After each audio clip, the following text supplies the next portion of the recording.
Good morning mga Lodi. Maga na naman. Nangyari sa akin mga Lodi. Tinira naman ako ng pusa ko. May kagat na naman, nakagat na naman ako sa braso. Dinampot ko kasi lumabas doon sa labas. Aba, tinira ba naman ako? Grabe. Di pupunta na naman ako sa paturukan na re. Yan o mga Lodi.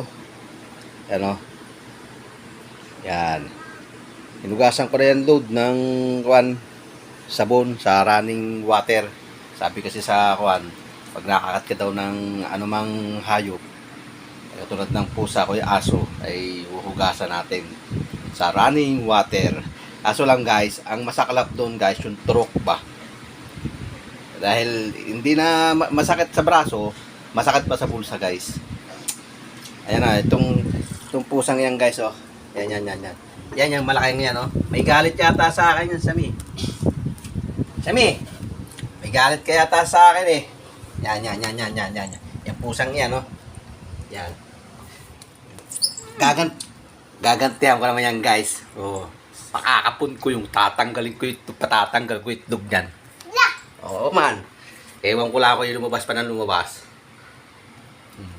Sabi mo naman, supakan pa naman akong kagatin. Yan, no? Yung pusang yan, no? Pero guys, hindi naman gano'n nakapangamba dahil kakapaturok pa lang sa kanya ng anti-rabies to nakaraang buwan. Siguro mga 3rd week of itong June June. Ayan. Kakapaturok lang to guys. Ang masaklap nga lang talaga doon. Nakagat na ako nito. Nung June din. 1st week of June. Katatapos ko pala ng 3 turok. May isa pang turok na balik. Ngayon, patuturok na naman ako guys. Ayan o. Mula-mula pa nga o. Pinadugo ko yan guys kanina. Kaya kayo mga guys, kung kayo may mga alagang pusa o kaya anong hayop, ang gagawin nyo ay paturukan nyo sila ng mga anti-rabies para hindi tayo matulad sa mga napapanood natin na nababaliw, nagkakaroon na ng na alam na kung sa pupunta yun. Ay mahirap pag ganung klase. Tayo man ay pet lover, kailangan talagang ang bawat isa sa atin ay may kaunting pag-iingat din. Dinampot ka lang kasi siya kanina, lumabas, inabol ko, tapos may dinampot ko. Pagka dampot ko sinakmalagad yung braso ko. Ayun, hindi man ako magalit sa kanya, kaso nga lang, siyempre yung bagay na, yung turok na naman ba.